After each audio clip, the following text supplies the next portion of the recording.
મારું નામ નૈનાબેન રાવજીભાઈ રાણા. હું શ્રી ચિરોડા ભાદર પ્રાથમિક શાળામાં મુખ્ય શિક્ષક તરીકે ફરજ બજાવું. આજે હું તમને એક વાર્તા કહેવાની આવી છું. વાર્તા સાંભળવાનું મન છે ને? એક વખત પોતાનો જમણો હાથ ઉપર કરી દો. ઓકે. તો એક સુંદર મજાનું ગામ હતું. આ ગામની અંદર એક ખેડૂત રહેતા હતા. ખેડૂતના 4 દીકરા હતા. કેટલા દીકરા હતા? ખેડૂત ભાઈ ઘરડા થઈ ગયા. માંડ ચાલીને ખેતરે જાય અને આવે. એને એમ થયું કે મારા દીકરા હવે જુવાન થઈ ગયા છે, તો કેમને હું એમને પરણાવી દઉં. આ 4 છોકરાઓના રોજે રોટલા બનાવવાના, એમને ખવડાવવાનું, મારે પાછું ખેતરે જવાનું.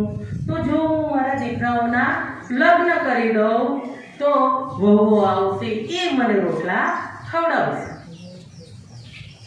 તો ખેડૂતે 4 દીકરાઓને બોલાવ્યા, એમને એમની સામે બેસાડ્યા અને કીધું કે ભાઈ એક કામ કરો, તમે આપણો રિવાજ એવો છે કે વહુ પોતાને ગમે નહીં એવી જ લઈ આવવા છે, બરાબર? એટલે ઘરમાં ઝઘડા થાય નહીં. તો કે સારું, આપણે 4 દીકરા છે તો 4 જણા 4 અલગ અલગ દિશામાં જાય. મોટા દીકરાને કહી દીધું તું આમ હાલતો થા ઉત્તર દિશામાં. બીજાને કીધું આમ હાલતો થા તું કઈ દિશા આવશે? પૂર્વ. ત્રીજાને કીધું આમ હાલતો થા તું દક્ષિણ. અને ચોથાને કહી દીધું પશ્ચિમ દિશામાં. અને કીધું તમે તમારી રીતના જાઓ અને 10 દાડાની અંદર તમે સુંદર મજાની વહુ ગોતીને લાવો. દીકરાઓ તો તૈયાર વૈયાર થયા અને ચાલતા થયા. બધા પોતપોતાની દિશામાં ચાલતા થયા. મોટો દીકરો આમ ઉત્તર દિશામાં જાય. એક સુંદર મજાનું મળ્યું નગર. આ નગરની નગર શેઠની દીકરી એ મોટા દીકરાને ગમી ગઈ. એને કીધું કે ભાઈ મારે તમારી સાથે લગ્ન કરવા છે. તો નગર શેઠે પણ હા પાડી. પછી બીજા નંબરનો દીકરો હતો, એ પણ આમ જાય, પૂર્વ દિશામાં જાય. અને એને મળી ગયા વેપારી, મોટા વેપારી સરસ મજાનું ઘી ગોળ કરિયાણાના દુકાનવાળા. એની દીકરી હતી. એની દીકરીને જોઈ અને આ બીજા નંબરના દીકરાને કહ્યું કે ભાઈ મારે તમારી સાથે લગ્ન કરવા છે.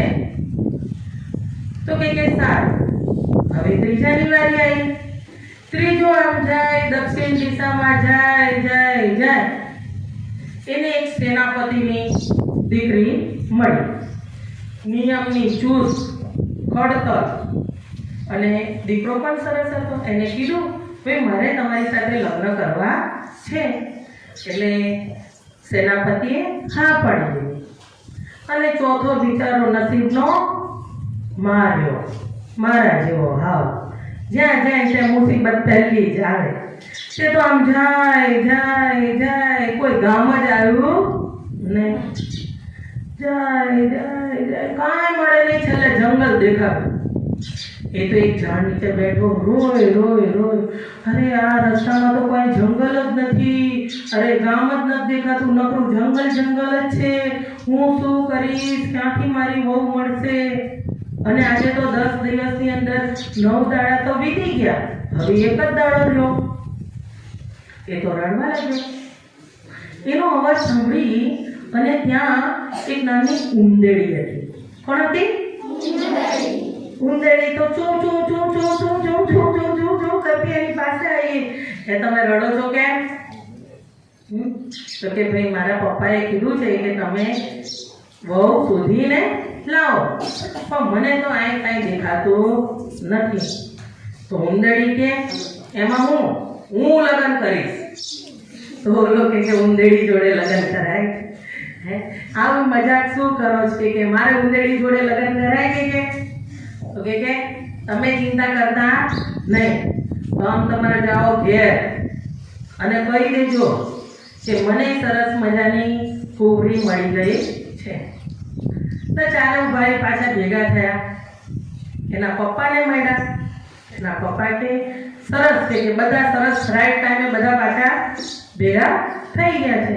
તો હવે આપણે પૂછીએ તમને કઈ દીકરી મળી? તો કે મને તો નગર શેઠની દીકરી મળી. બીજાને પૂછ્યું તને ક્યાંની મળી? તો કે મને વેપારીની દીકરી મળી. ત્રીજાને પૂછ્યું તો કે મને સેનાપતિની દીકરી મળી. ચોથાને પૂછ્યું એ બધું મને મળી ગઈ, તમે ચિંતા ન કરો મારા બાપા, તમે ચિંતા ન કરો. તો કે મારે વહુની પરીક્ષા લેવી છે, મારે જોવું પડે ને કે તમે કઈ વહુ મારા ઘેર લાવશો. એક કામ કરો, તમે તમારી વહુને કહો મારા માટે સુંદર મજાનો રોટલો બનાવે. હું રોટલો ખાઈશ એટલે મને ખબર પડી જશે કે કઈ વહુ કેવી છે. ઓલો મોટો ભાઈ પાછો ગયો નગર શેઠ પાસે. એની વહુને કીધું ભાઈ મારા બાપા માટે મસ્ત રોટલા બનાવી દો. એટલે નગર શેઠ તો બહુ ધનવાન, એટલે એને શું કર્યું, એના કઈ જે ઘઉં હતા મસ્ત સરસ મજાના ભાલિયા ઘઉં એના બનાવી દીધા રોટલા. આ બાજુ વેપારીને ત્યાં ગયા તો વેપારી તો હતા જ વેપારી, એને સરસ મજાના ઘઉંને પીસીને રોટલા બનાવ્યા. આ બાજુ સેનાપતિ હતા, સેનાપતિની પાસે પણ પૈસો ઘણો હતો, એને સરસ મજાના રોટલા બનાવી દીધા.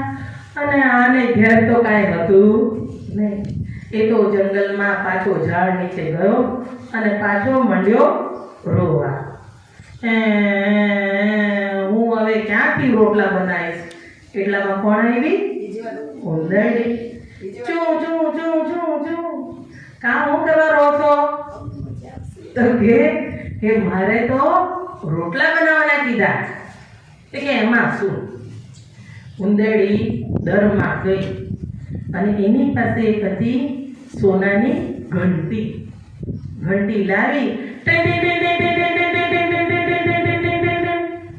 એટલા બધા આખા ગામના ઉંદેડા બધા દોડતા કૂદતા બધા એની સામે આવીને ઉભા રહી ગયા. ઉંદેડીએ ઓર્ડર પાડ્યો, જાઓ બધા સરસ મજાના ઘઉં વીણીને લાવો. ઉંદરડા તો ફટફટ બધા દોડી ગયા અને સરસ મજાના ઘઉં ભેગા કરીને લાવ્યા. એમાંથી તો ઉંદેડીએ બનાવી રોટલી. ફરી પાછા ચાર્યો દીકરા બાપા પાસે ગયા.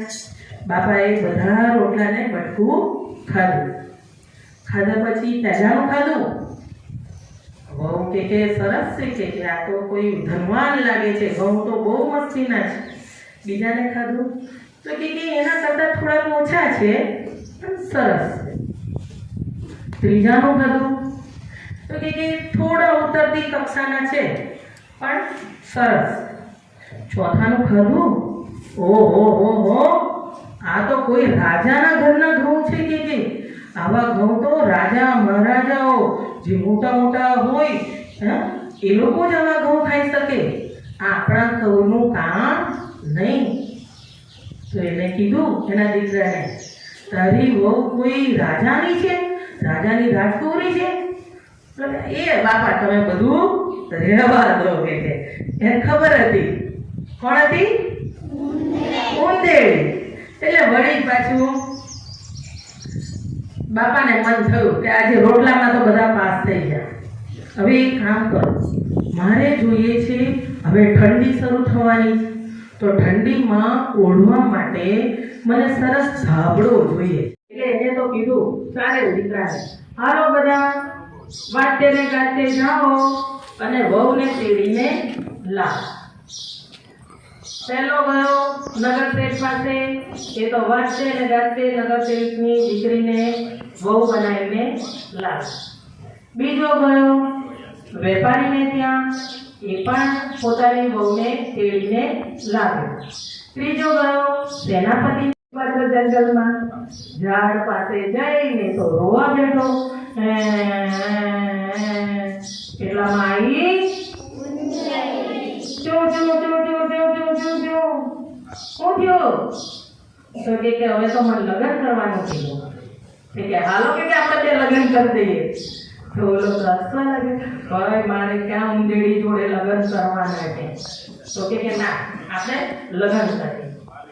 લગ્ન કર્યા અને હવે કે કેવી રીતે જઈશું? અને લાગી એ બધા ઉંદેડા આખા ગામના બધા ભેગા થઈ ગયા. મારા માટે રથ લઈને આવો. ઓર્ડર પાડ્યો. ફટાફટ રથ આવી ગયો. ઉંદેડી અને દીકરો બે જણા રથમાં બેઠા. રથ હાલતો તો એવામાં આવી નદી. નદીમાં રથ પડી ગયો. એટલે દીકરો તો તરતો બહાર નીકળી ગયો અને ઉંદેડી ક્યાંય દેખાય નહીં. ઓલો તો આમ જોઈ મારી ઉંદેડી ક્યાં ગઈ? કે જો હમણાં તો બહુ પાણી લાયા અમે, બહુ રસ. એટલામાં નદીમાંથી એક સરસ મજાની રાજકુમારી બહાર નીકળ્યા. કે મારી ઉંદેડીને ક્યાંય જોઈ છે? આમાં બોધે પેલી રાજકુમારી છે, હું તમારી ઉંદેડી જે હતી એ હું છું. ના કે તમે ન હો, કે મારી ઉંદેડી તો આવડી લાગે. તમે તો કેટલા સરસ દેખાવ, સ્વરૂપમાં એકદમ રૂપનો અંબાર, આટલા સરસ મજાના. તમે મારી ઉંદેડી હો નહીં. પછી રાજકુમારીએ કીધું કે ભાઈ મને એક શ્રાપ હતો, અને જ્યારે એમને કીધું કે આ શ્રાપનું નિવારણ તમારો સાચો પ્રેમ જ્યારે તમને મળશે અને તમે જે મારા માટે હૃદયથી આંસુડા નીકળ્યા, એ આંસુડાએ મારા શ્રાપનું નિવારણ થઈ ગયું છે. એટલે હવે હું રાજકુમારી થઈને રહીશ. ખેડૂત ઓલો દીકરો તો રાજકુમારીને લઈને બાપા પાસે આવ્યો. બાપાએ ચારે ચાર વહુને જોઈ. બધાએ ખાધું પીધું ને મોજ કરી. બધા